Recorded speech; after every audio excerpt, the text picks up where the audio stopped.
বাঁধবে এবার বেজায় গন্ডগোল, বাঁধবে এবার বেজায় গন্ডগোল। বাটুল বিচ্ছু দুটো ঢালবে মাথায় ভোল, বাটুল বিচ্ছু দুটো ঢালবে মাথায় ভোল।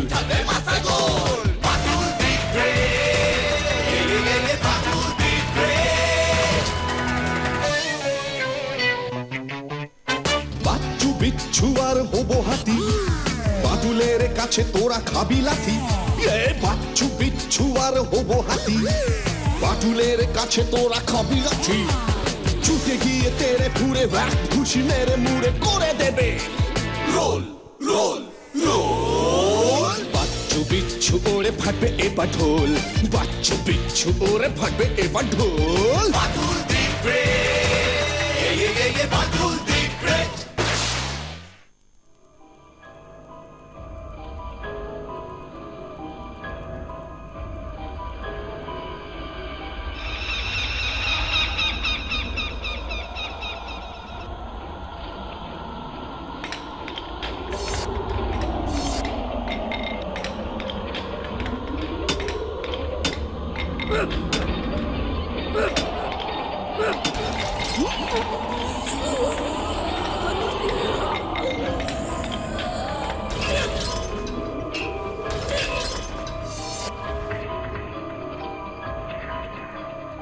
এটাতেও নেই।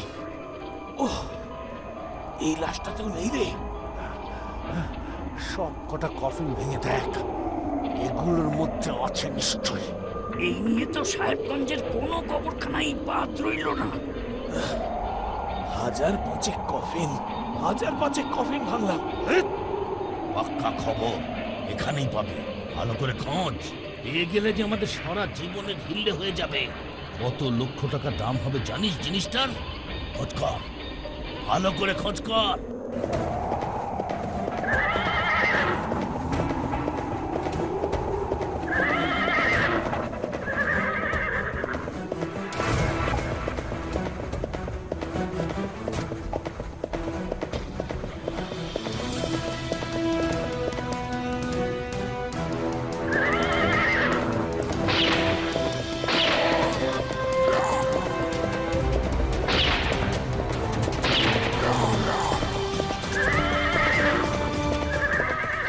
সাহেবগঞ্জ? আপনি সাহেবগঞ্জের পঞ্চায়েত প্রধান? কি যন্ত্রণা, কি যন্ত্রণা! পঞ্চায়েত প্রধান বলে প্রধান, সেই ঠেলা সামলাতেই তো আপনার কাছে আসা বাটুল বাবু। এবার আপনার সমস্যাটা তো বলুন নিবারণ বাবু। কি যন্ত্রণা! আমাদের সাহেবগঞ্জে বেশ কিছুদিন ধরে টম সাহেবের অশরীরী গোরসওয়ারের আত্মা হানা দিচ্ছে। অদ্ভুত ভৌতিক ওই টমভূত ঘোড়া চেপে ছুটে আসছে রাতের অন্ধকারে, তারপর ডিচকাও ডিচকাও করে গুলি ছুড়ে মানুষ মেরে চলে যাচ্ছে। তা পুলিশকে বলেছেন? কি যন্ত্রণা! পুলিশ ভূত ধরবে কি করে? তাই তো খবর পেয়ে আপনার কাছে এলাম। বাঁচান বাটুল বাবু। দাঁড়ান দাঁড়ান নিবারণ বাবু, ব্যাপারটা আমাকে বুঝতে দিন আগে। আপনাদের সাহেবগঞ্জে রাতের বেলা ঘোড়ায় চেপে সাহেবের ভূত আসছে আর গুলি করে লোক মারছে, তাই তো? কি যন্ত্রণা! বলছি কি আপনাকে, তাহলে আমাদের সাহেবগঞ্জে একসময় প্রচুর পর্তুগিজ সাহেবরা ছিলেন। বহুকাল আগেই ওইসব সাহেব সুবরা মরে টরে গেছে। ওদের বংশধররাও দেশে ফিরে গেছে বহুকাল, রেখে গেছে মরা সাহেবের কবরগুলো। আপনারও মনে হচ্ছে ওই সাহেবদের মধ্য থেকেই ওই টম সাহেবের ভূত হানা দিচ্ছে? ঠিক ধরেছেন মশাই আপনি। টমাস অ্যালফ্রেড হামস সাহেবগঞ্জে যতগুলো কবরখানা আছে সব কটাতে হানা দিচ্ছে ওই টম সাহেবের ভূত। আচ্ছা, ওই সাহেব ভূত বেছে বেছে শুধু কবরখানাগুলোতে হানা দিচ্ছে কেন? হানা দেবে না? চোরগুলো কবরগুলো খুঁজছে, লন্ডভন্ড করছে। সাহেব ছেড়ে দেবে? যতই হোক স্বজাতীয় আত্মীয় পরিজনদের মৃতদেহগুলো নিয়ে ছিনিমিনি খেলবে ওই চোরগুলো। আর টম সাহেব দেখলে ঠিক করে, তবে শটান গুলি ছুঁড়ে মেরে ফেলছে। এই যা যন্ত্রণা! হঠাৎ করে সাহেবগঞ্জের চোরেরা কবর খুঁড়ে কি চুরি করছে? কি যন্ত্রণা সে তো আর আমি জানি না, তবে ওই টম সাহেবের ভূতের ভয়ে সাহেবগঞ্জের মানুষ তো রাতের বেলা বাইরে বেরোতেই পারছে না। ভয়ে জড়সড় আমার কাছে এসে শোরগোল করছে। আমি যে কি যন্ত্রণায় পড়েছি মাটুল বাবু, কি বলবো। খুব ইন্টারেস্টিং তো কেসটা। ঠিক আছে নিবারণ বাবু, আপনি নিশ্চিন্তে বাড়ি ফিরে যান। কাল আমরা যাচ্ছি আপনাদের সাহেবগঞ্জে। শ্রীরামপুরের কাছেই তো জায়গাটা। হ্যাঁ মাটুল বাবু, গঙ্গার উপরে সোজা আমার বাড়িতে চলে আসুন। আপনার সব দায়িত্ব আমার। শুধু আমাকে এই যন্ত্রণা থেকে উদ্ধার করুন বাটুল বাবু। কি যে যন্ত্রণা!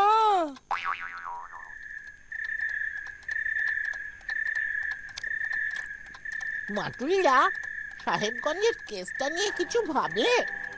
টম সাহেবের আত্মা ঘোড়ার পিঠে চেপে কবরখানায় যেসব চোরেরা হানা দিচ্ছে তাদের গুলি করে মারছে, এটা তো আমরা সবাই শুনলাম। ব্যাপারটা হলো ওই টম সাহেবের ভূত শুধু কবরখানার চোরেদেরই শুধু মারছে, কিন্তু চোরের দল অত পুরনো সেই পর্তুগিজ আমলের কবর খুঁড়ছে কেন? মৃতদেহের কফিনে ওরা কি খুঁজছে? মাটুলিরা হয়তো সাহেবদের যখন কবর দেওয়া হতো, দামি গয়নাগাটি, হাতের আংটি শুদ্ধ মৃতদেহ কফিন বন্দি হতো, সেগুলোই হয়তো ওই চোরগুলো কফিন খুলে চুরি করছে। ঠিকই বলেছিস বাচ্চু। তবে কি জানিস, টম সাহেবের ভূত ঘোড়া চেপে আসছে এই 2014-তে দাঁড়িয়ে বিশ্বাস করতে কষ্ট হচ্ছে রে। নিদারুণ বাবু তো বিশ্বাস করে ভয় পেয়েছে প্রচুর। নিদারুণ বাবু না, নিবারণ বাবু। শুধু নিবারণ বাবুই কেন, সাহেবগঞ্জের লোকজনেরাও বিশ্বাস করছে, যতক্ষণ না পর্যন্ত সচক্ষে ব্যাপারটা দেখতে না পাচ্ছি ততক্ষণ।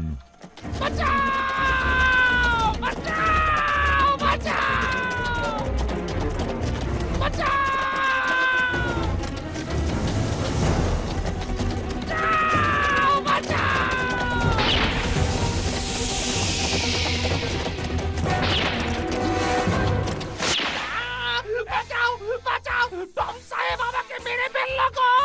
বিচ্ছু, এই বিচ্ছু, চল, চল, চলে যা। উড়ি বাবা গো! ওই টম সাহেব এসেছিল রে। স্বপ্নেও মৃত্যুর টিম একটা, শুধু শুনেই তোর এই অবস্থা। ওখানে গেলে তোর যে কি অবস্থা হবে জানি না বাবা। এই কবরখানাতেই গত পরশু হানা দিয়েছিল ওই টম সাহেব।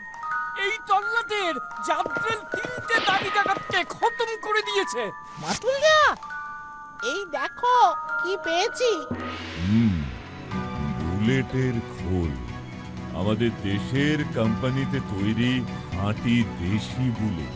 নির্ঘাত টম সাহেব ওই বুলেট দিয়েই বদমাশগুলোকে শাস্তা করেছে।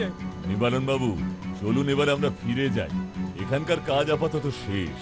মনে হচ্ছে দিন কয়েক আপনার বাড়িতে থাকতে হবে। এতে এত যন্ত্রণা আর কি আছে? নিশ্চিন্তে থাকুন। নিশ্চিন্তে নয়, বেশ চিন্তা করতে হবে। চলুন। আচ্ছা নিবারণ বাবু, ওই ঘোড়সওয়ারি যে টম সাহেবই, সেটা এতটা নিশ্চিত করে আপনারা বলছেন কি করে? কি যন্ত্রণা! এ তো সাহেবগঞ্জের বাচ্চাগুলোও জানে। কিন্তু সেটা কিভাবে জানলো? কেউ কি দেখেছে? কারণ যারা দেখেছে ওকে তারা সকলেই তো ওর গুলিতে মারা গেছে। কি যন্ত্রণা! সেটা তো ঠিক কথা বলছেন। তবে আমাদের এই সাহেবগঞ্জে সেই আমলের এক পুরনো চার্চ আছে।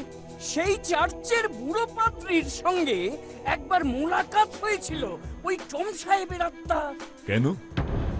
কিভাবে ওই পাদ্রী টম সাহেবের আত্মার খপ্পরে পড়লেন? টম সাহেব তো বেছে বেছে চোর ডাকাতদের মারছে। কি যন্ত্রণা! সে তো ওই পাদ্রী জানবে, আমি কি করে বলি? আমাকে এক্ষুনি একবার ওই চার্চে যেতে হবে। কি যন্ত্রণা! এখন তো বেশ রাত হয়ে গেছে। কাল সকালে গেলে না, কি- এক্ষুনি আমি যাব। আপনার যাওয়ার দরকার নেই। আমিও যাব মাটুলিয়া। ঠিকই তো, মানে আমিও যাব। তবে বাটনদা, নিদারণ বাবু যখন সকালে যেতে বলছেন তখন চল বাচ্চু, চার্চটা কোথায় আমি দেখেছি। চলো মাটুলিয়া। কিচ্ছু চিন্তা করবেন না, আমি তো আছি। মানে বাটুলদা, কি যন্ত্রণা!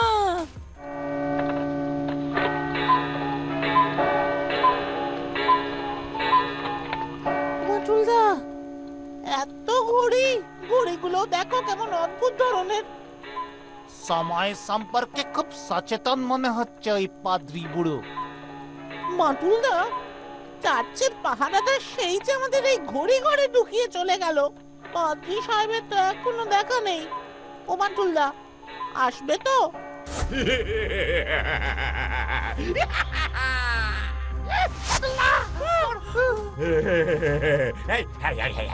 ওই ঘড়িটা আমার চাই, ঘড়িটা চাই, ঘড়িটা চাই, ঘড়িটা ঘড়িটা ঘড়িটা আছে নাকি? আছে নাকি তোমার কাছে ওই ঘড়িটা? এই ঘড়িটা চাই, ওরা আমাকে আমাকে মেরে ফেলবে। এই ঘড়িটা কোথায়? ঘড়িটা ঘড়িটা ওই ঘড়িটা, ওই ঘড়িটা চাই, চাই চাই চাই চাই চাই, আমার চাই। আপনি শান্ত হন, আপনি শান্ত হন। কোন ঘড়িটার কথা বলছেন আমায় সব খুলে বলুন। ওইটা ওইটা ওইটা ওইটা ওই ঘড়িটাই পাচ্ছি না। সব কটা আছে, সব কটা আছে, শুধু শুধু ওটাই নেই। ওই ঘড়িটা ঘড়িটা ওই ঘড়িটাই চাই, ওই ঘড়িটাই চাই। কোন ঘড়িটা, কার ঘড়ি সেটা যদি বলেন তবে আমি আপনাকে খুঁজে দিতে পারবো আপনার ওই ঘড়িটা। ওইটা ওইটা ওইটা থমাস আলফ্রেড হান্সের ঘড়িটা। টম সাহেবের ঘড়ি? Yes yes yes, you are right my son. তুমি তুমি জানলে কি করে? কি করে জানলে ওর এই নামটা? এ তল্লাটে সবাই জানে। আর ওই টম সাহেব তো নিয়ম করে রোজ একবার হানা দিচ্ছে রাতের বেলা। ওর ঘড়িটার জন্য। ঘড়ি? টম সাহেব তার ঘড়ির জন্য হানা দিচ্ছে? 1899 এডি টমের মৃত্যু হয়। পাহাড় থেকে ওর ঘোড়া পা পিছলে গভীর খাদে পড়ে যায়।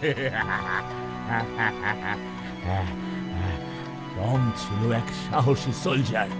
সেই সময়ের কোনো এক যুদ্ধে টম সাহেব পর্তুগিজ রাজাকে নিশ্চিত পরাজয়ের হাত থেকে বাঁচিয়েছিলেন। ইয়াস, সাহসিকতার পুরস্কার হিসেবে রাজা টম সাহেবকে উপহার দিয়েছিলেন এক মহামূল্যবান ঘড়ি। ঘড়ি।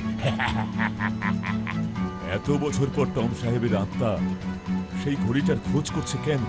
সে আমি জানি না, আমি জানি না। তবে আজ থেকে মাস দুয়েক আগে এক রাতে জানি না আমার মৃত্যুর পর এই চার্চের দেখভাল আর কে করবে। বয়স তো হলো।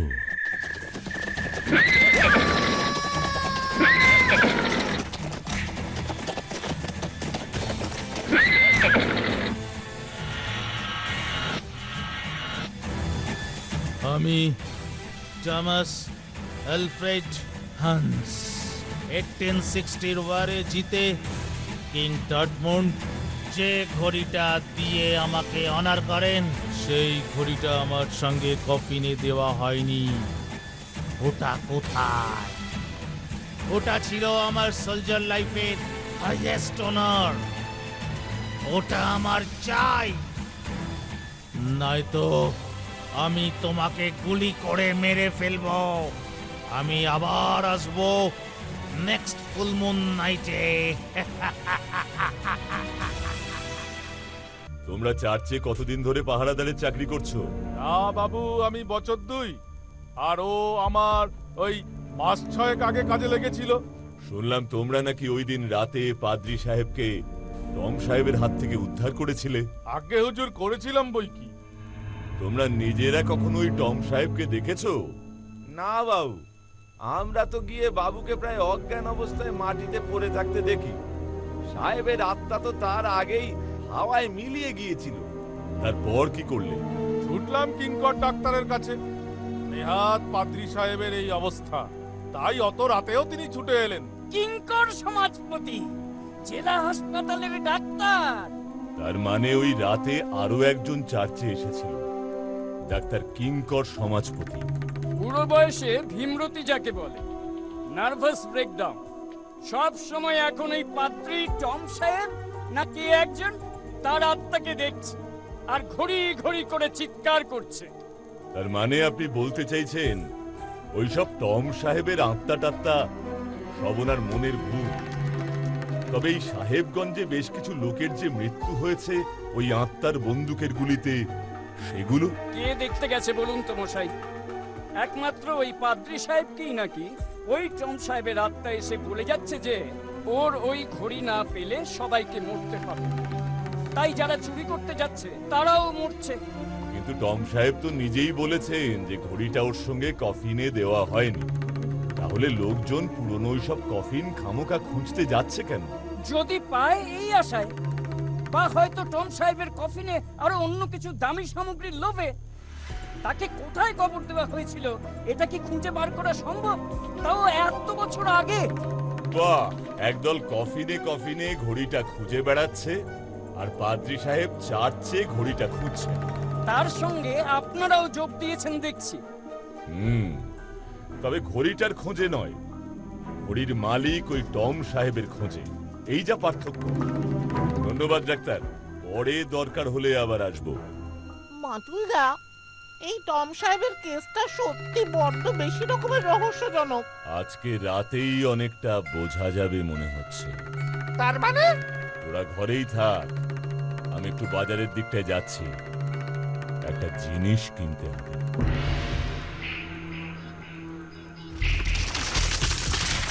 ফাদার, আমার ঘড়িটা আমি পেয়েছি। কে কে হে কি? টম? হ্যাঁ, টমাস অ্যালফ্রেড হান্স। ঘড়ি? তোমার গলাটা এরকম শোনাচ্ছে কেন? পেয়ে গেছি। আমার ঘড়িটা আমার সঙ্গেই ছিল, ওটা এখনো আমার সঙ্গেই আছে। এই যে, এই তো সেই ঘড়ি। না, ওই ঘড়িটা আমার বাবা আমাকে দিয়ে গিয়েছিলেন। আমি যে আমার বাবার কথা রাখতে পারিনি। বিশ্বাস করো টমাস, খবর আমি অনেক খুঁজেছি, বাট বার করতে পারিনি। তুমি ওই ঘড়ি কোথায় পেলে? ঘড়িটা যে এই দেখো টম, এই যে এই যে তোমার ঘড়ি, ওটা যে তোমার নয়। তাহলে ফাদার, তাহলে এবার ঘড়িটা দিন, আমি ওটা যথাস্থানে রাখবার ব্যবস্থা করছি। এ কি তুমি? ও মাই গড! কি যন্ত্রণা! আমি যে এখনো কিছুই বুঝতে পারছি না। নিবারণ বাবু, আমি আপনাকে বুঝিয়ে দিচ্ছি। পাদ্রী সাহেবের ঠাকুরদা ছিলেন টমাস অ্যালফ্রেড হান্স। সেই টমাস সত্যি এমন একটা দুর্মূল্য ঘড়ি উপহার পেয়েছিলেন, কিন্তু টমাসের মৃত্যুর পর ওর দেহ কফিনে ঢোকানোর সময় ফাদারের বাবা টমাসের ঘড়িটা সকলের নজর এড়িয়ে নিজে নিয়ে নেন। বাকিটা আমি বলছি। তারপর আমার বাবা মৃত্যুর আগে ওই ঘড়িটা আমাকে দিয়ে যান আর বলে যান টমাসের কফিনে যেন ঘড়িটা আবার আমি রেখে দিই, তাহলেই আমার বাবার পাপের প্রায়শ্চিত্ত হবে। কিন্তু আপনিও আপনার বাবার কথা রাখলেন না, কারণ ঘড়ি সংগ্রহ রাখা যে আপনার একটা বড় নেশা, সেটাও এই ঘর দেখলেই বোঝা যায়। ঠিক তাই, কিন্তু এই শেষ বয়সে এসে আমার মধ্যেও তীব্র অনুশোচনা হতে লাগে। আমি যেন দেখতে পেতাম টমাস এসে আমাকে বলছে, আমি টমাস অ্যালফ্রেড হান্স 1860 ওয়ারে জিতে কিং ডটমুন্ড যে ঘড়িটা দিয়ে আমাকে অনার করেন, সেই ঘড়িটা আমার সঙ্গে কফিনে দেওয়া হয়নি। ওটা কোথায়? ওটা আমার চাই। সেদিন রাতেও তেমনই ভাবছিলেন। ভাবতে ভাবতে অদ্ভুত ঘোরে টমাসকেও দেখেন, তারপর আপনি অজ্ঞান হয়ে পড়লেন। ওই কিংকর ডাক্তারকে সব খুলে বলি। আর এই পাহারাদার দুজনকে কাজে লাগালেন টমের কবরটা খুঁজবার জন্য। কিন্তু ফাদার, আপনি যে বলেছিলেন ঘড়িটা টম সাহেবের কবরেই আছে, ওটা আপনার চাই, তাহলে আপনি আমাদের বাকি পড়ে যাওয়া সব মাসের মাইনা মিটিয়ে দেবার ব্যবস্থা করবেন। তা না হলে তোমরাও যে মন প্রাণ দিয়ে টমের কবর খুঁজবে না। তোমরাও ভাবলে ঘড়িটা পাওয়া গেলে ওটা বিক্রি করে বড়লোক হবে, তাই সাহেবগঞ্জের কিছু চোরেদের এই কাজে লাগিয়ে দিলে। তবে মাটুলদা, ওই টম সাহেবের ছদ্মবেশে ঘোড়ায় চেপে কে আসতো, কে মারতো ওই কবর খুঁজতে যাওয়া লোকদের? এক্ষুনি তোকে দেখাতে পারি। মাটুল, জেলা সদর হাসপাতাল থেকে ধরে নিয়ে এসেছি। কিঙ্কর, কিঙ্কর ডাক্তার? হ্যাঁ, ডাক্তার কিঙ্কর সমাজপতি সেদিন রাতে যখন ফাদার অবচেতন মনে সব কথা ডাক্তারকে বলে, তখন শিক্ষিত বুদ্ধিমান কিঙ্কর বাবু উঠে পড়ে লাগেন ওই ঘড়িটা পাবার জন্য। তাই এই কিঙ্করই টমাসের ছদ্মবেশ ধারণ করে কবরখানায় ঢুকে খুনগুলো করেছে। কিন্তু কেন মাটুলদা? পাছে ওর আগে ঘড়িটা অন্য কেউ না পেয়ে যায়। কবর খুঁড়ে কফিন বার করতো চোরগুলো, আর কিঙ্কর বাবু টম সাহেবের ভূত হয়ে গিয়ে ওদেরকে মেরে কফিনে দেখতো ঘড়িটা আছে কিনা। কিন্তু আমি তো কিঙ্করকে কখনোই বলিনি যে ঘড়িটা আমার কাছেই আছে। ভাগ্যিস বলেননি, তাহলে ও আপনাকেই মেরে ফেলতো। এই সাংঘাতিক! কিঙ্কর বাবু বেশ ধন্দে ছিলেন। ঘড়িটা আসলে সত্যি ফাদারের কাছে আছে নাকি টমাস অ্যালফ্রেড হ্যান্সের সঙ্গে কবরেই আছে? আমাকে ক্ষমা করে দিন, ক্ষমা করে দিন আমায়। সেটা তো আদালতের ব্যাপার। কিন্তু মাটুলদা, তুমি এত কিছু বুঝলে কি করে? কি করে আবার? ওই চার্চেই তো ফাদারের বাবা ও ঠাকুরদা, ওই টমাস অ্যালফ্রেড হান্স সকলের নামই খোদাই করে লেখা আছে। বাকিটা আমার বুদ্ধি, তাই না?